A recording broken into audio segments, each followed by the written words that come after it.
Hello people, welcome to my YouTube channel.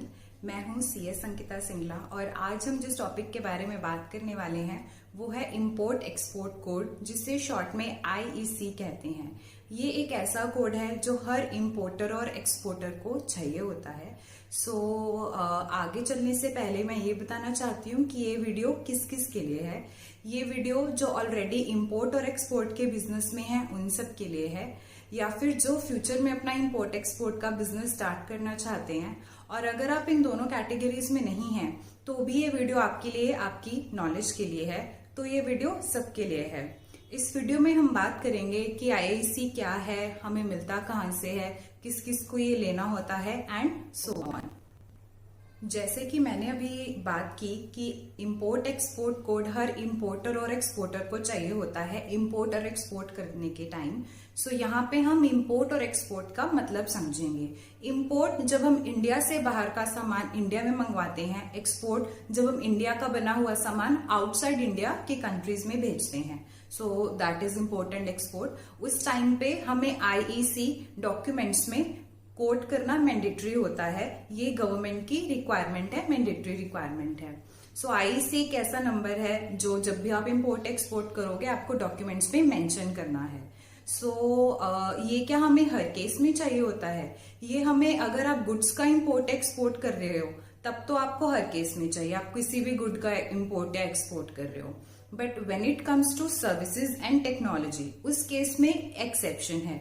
उस case में आपको IEC नहीं चाहिए। लेकिन आपको कब चाहिए? सर्विसेज और टेक्नोलॉजी के केस में, जब आप फॉरेन ट्रेड पॉलिसी का बेनिफिट उठा रहे हो या फिर आपकी सर्विसेज और technology is specified by the government authorities कि इन सर्विसेज और टेक्नोलॉजी के लिए आपको IEC लेना है।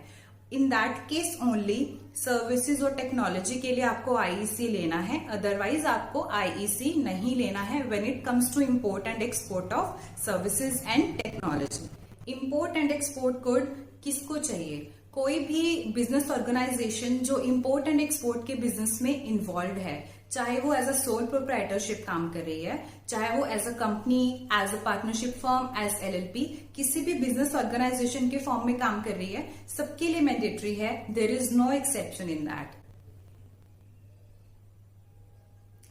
IEC हमें मिलता कहाँ से है? ये हमें DGFT के पास एप्लीकेशन लगाने के बाद मिलता है। DGFT यानी कि directorate general of foreign trade. DGFT एक अथॉरिटी है ministry of commerce and industry के अंडर। DGFT का काम है इंडिया के फॉरेन ट्रेड को रेगुलेट करना। DGFT लॉज एंड रेगुलेशंस बनाते रहता है, पॉलिसीज बनाते रहता है to regulate Indian foreign trade. I am sure कि हम में से बहुत लोगों ने पढ़ा होगा और सुना होगा कि 1991 से पहले India was not friendly to foreign trade. यहाँ पे फॉरेन ट्रेड को ज्यादा इंपॉर्टेंस नहीं देते थे। बट 1991 में मेजर इकोनॉमिक रिफॉर्म्स आए जिसको LPG कहते हैं, यानी कि लिबरलाइजेशन, प्राइवेटाइजेशन एंड ग्लोबलाइजेशन। उसके बाद Indian government started promoting import and export. जब कोई चीज बढ़ जाएगी उसको रेगुलेट करने के लिए हमें और ज्यादा लॉज एंड रेगुलेशंस बनाने पड़ेंगे।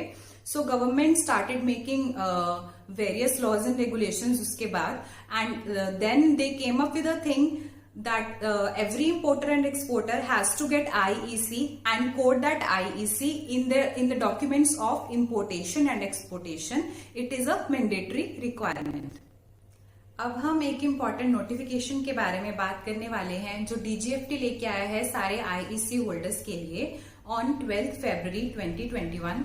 इस नोटिफिकेशन के अकॉर्डिंग फाइनेंशियल ईयर खत्म होने के 6 मंथ्स के अंदर हमें अपनी बिजनेस की डिटेल्स अपडेट करनी है IEC में। हमारा फाइनेंशियल ईयर खत्म हो चुका है 31 मार्च 2021 को। हमारे पास 6 मंथ्स हैं फ्रॉम अप्रैल टू जून 2021। उस पीरियड के अंडर हमें अपनी बिजनेस की डिटेल्स अपडेट करनी है।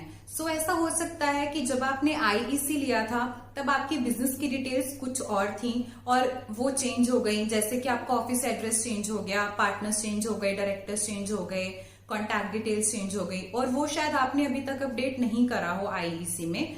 वो अभी आप कर सकते हो अप्रैल टू जून के पीरियड में। अगर आप नहीं करते हो तो आपका IEC डीएक्टिवेट हो सकता है।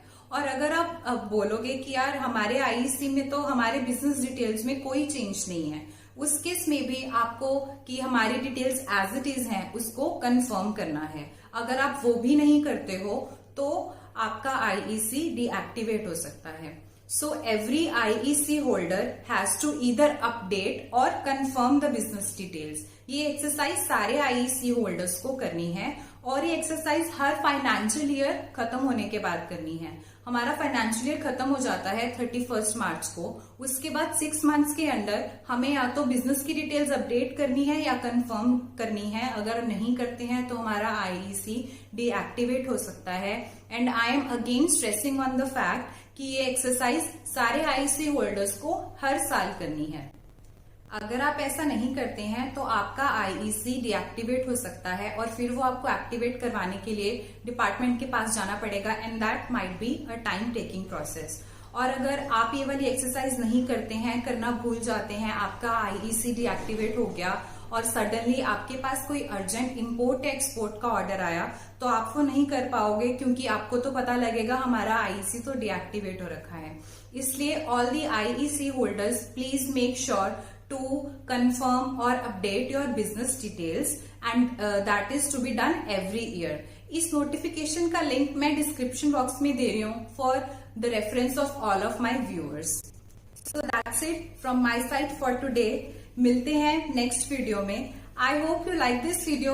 If you like the video, hit the like button, subscribe to my channel, share my video to your family, friends and relatives। सबको मेरी वीडियो शेयर करो और stay tuned। मिलते हैं नेक्स्ट वीडियो में। Till then, keep yourself and your family safe, stay indoors, stay safe, keep shining, keep smiling। Thank you for watching the video।